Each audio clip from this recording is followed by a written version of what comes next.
노무사 관련 영상은 이번이 처음인데 브이로그가 아닌 정보 공유 영상을 처음으로 찍어보려고 하니까 많은 고민이 있었고 생각보다 많이 어렵더라고요. 그래도 차차 이런 정보 공유에 관한 영상도 만들어서 올리려고 계획하고 있으니 수험생들이나 수습노무사님들 그리고 노무사에 관심이 있으신 많은 분들께 제 영상이 조금이나마 도움이 되었으면 좋겠습니다. 이번 영상의 주제는요, 공인노무사가 노무법인에서 주로 하는 업무는 무엇일까? 에 대해서 준비해 보았습니다. 이 영상을 시청하시면 좋을 것 같은 분들은 최근에 30기 공인노무사 합격 발표가 있었는데 그에 따라서 수습처를 구하시게 되는 수습노무사님들 그리고 노무사 수험생 여러분 또 노무사에 관심이 있으신 모든 분들을 대상으로 제작을 하게 되었습니다. 특히 수습노무사님들께 도움이 될 거라고 생각하는 게 제가 수습처를 구할 당시에도 노무사가 막연하게 어떤 업무를 하겠거니 라고 생각을 했지 구체적으로는 정확히 어떤 업무를 하는지 알지 못했기 때문에 아무래도 수습처를 구하는데 좀 어려움이 있었던 것 같아요. 그래서 이번 영상에서 노무사가 노무법인에서 주로 하는 업무가 무엇이 있는지를 살펴보고 향후 수습처를 구할 때 자기소개서 작성이라든지 면접 준비에도 조금 도움이 될 수 있지 않을까. 본인이 주로 하고 싶은 업무가 어떤 것인지 좀 더 구체적으로 생각해 볼 수 있는 기회가 되고 더 나은 수습처를 선택하는데 도움이 될 거라고 생각해서 영상을 제작하게 되었어요. 그럼 바로 본론으로 들어가 볼까요? 노무사가 하는 업무에 대해서 소개에 앞서 공인노무사 2차 시험 과목을 잠깐 함께 살펴볼게요. 저는 실무를 하면서 공인노무사 2차 시험이 노무사의 업역과 매우 근접하다라는 느낌을 받아왔습니다. 노동법과 행정쟁송법은 기본적인 자문과 사건에 필요한 지식을 담고 있는 부분이고요. 인사노무 관리로는 배울 때는 쓸데없다, 답이 없다 이런 생각을 많이 했었는데 막상 실무를 해보니 컨설팅과 매우 밀접한 관련이 있다는 것을 느낄 수 있었습니다. 그렇다면 공인노무사가 주로 하는 업무가 무엇이 있는지 살펴볼까요? 참고로 저는 노무법인에서 재직하는 노무사 기준으로 말씀을 드릴 거고요. 기업에서 근무하는 인하우스 노무사는 또 다른 업무를 하실 테니까 이 점 참고해 주시기 바랄게요. 크게 자문사 관리, 노동위원회, 노동청, 산재사건, 컨설팅, 강의, 기타 업무로 분류를 할 수 있을 것 같습니다. 노무법인마다 어떤 법인은 사건 위주로 할 수도 있고 어떤 법인은 산재에 특수화된 법인일 수도 있고 어떤 법인은 컨설팅을 전문적으로 하는 법인일 수도 있습니다. 다만 제 경험상 대부분의 노무법인들은 자문사 관리 비중이 가장 높은 것으로 저는 느껴져요. 물론 더 다양한 업무를 하는 법인과 노무사님들도 계실 테니까 큰 틀로 바라봐 주시면 좋을 것 같습니다.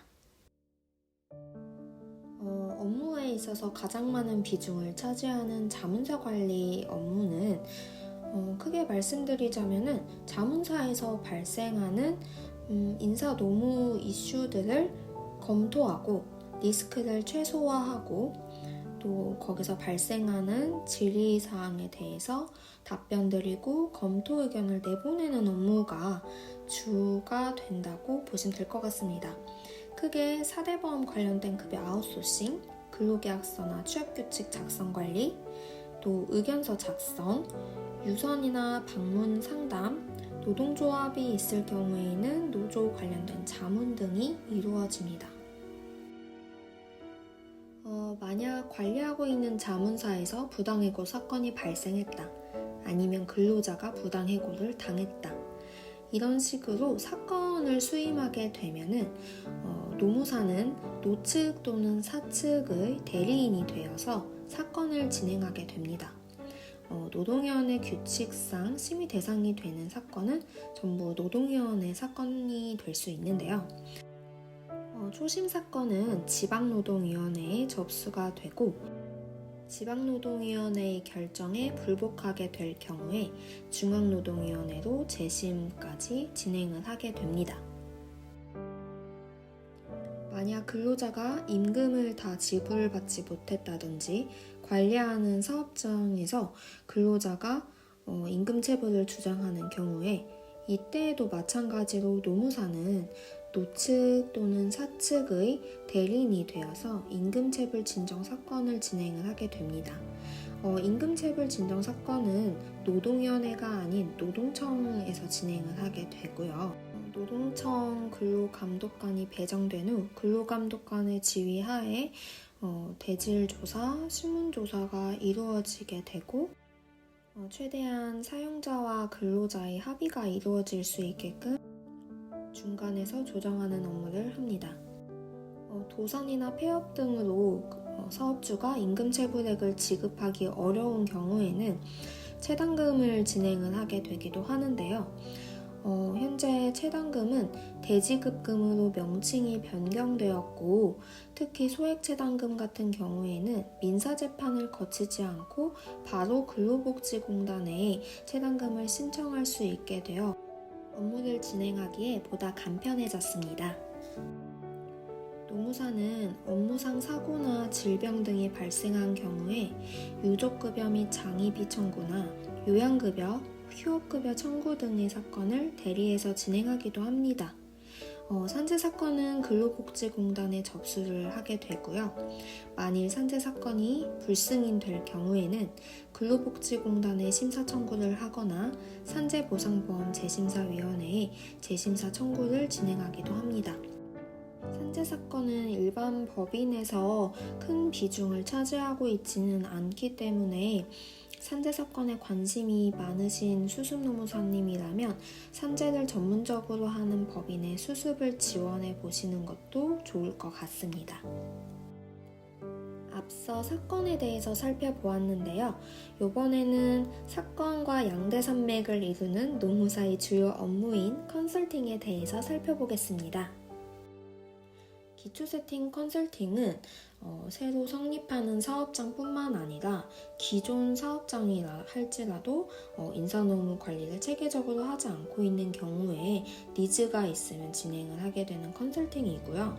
최근 임금명세서 교부 의무화가 이루어지면서 임금명세서까지 포함하여 기초 세팅 니즈가 증가할 것으로 예상하고 있습니다. 일반 회사에서 필요로 하는 경우에 세부 분야에 대해서 인사노무 컨설팅을 진행할 수 있습니다. 장시간 근로 개선이라든지 임금 평가체계 개선을 위한 컨설팅 이런 것들을 진행할 수 있는데요. 단독으로 진행하는 경우도 있고 다른 노무사님들과 함께 팀을 이루어서 프로젝트식으로 컨설팅을 진행하게 되는 경우도 있습니다. 정부 지원을 받아 컨설팅을 진행하는 경우도 있는데요. 대표적인 정부 컨설팅으로 일터혁신 컨설팅, 재택근무 종합 컨설팅 등이 있습니다. 아무 회사나 할 수 있는 건 아니고 일정 요건을 충족하는 회사에 대해서 신청 기한에 맞게 사전에 신청을 하고 승인을 받아야만 진행이 가능한 컨설팅입니다. 그 외에도 근로자가 징계를 받게 되어서 징계 소명 등 대응을 하게 될 경우라든지 사업장에 고충이 접수되어 조사를 진행하게 될 경우에 단건 컨설팅으로 진행이 되고요. 또 근로감독을 사업장에서 받게 될 경우에 근로감독 대응 및 시정지시에 대한 대응을 컨설팅하기도 하고 우선 지원 대상 기업에 대해서 정부 지원금을 받을 수 있도록 컨설팅을 하는 업무도 수행할 수 있습니다. 이 외에도 다양한 업무를 수행할 수 있는데요. 직장 내 성희롱이나 직장 내 괴롭힘 예방 교육과 같은 법정 의무 교육을 할 수도 있고, 사업주를 대상으로 하는 인사노무 강의라든지 수험 강의 등 다양한 강의 기회를 얻으실 수 있습니다. 또한 신문 등의 칼럼을 기자할 수도 있고요. 인사위원회나 징계위원회의 위원으로도 활동하실 수 있고, 노무사회에서 진행하는 상담위원으로도 활동할 수 있는 등 노무사의 업역은 매우 넓다, 다양하다 라고 말씀드릴 수 있을 것 같아요. 여기까지 공인노무사가 노무법인에서 하는 주요 업무에 대해서 간단하게 살펴보았습니다.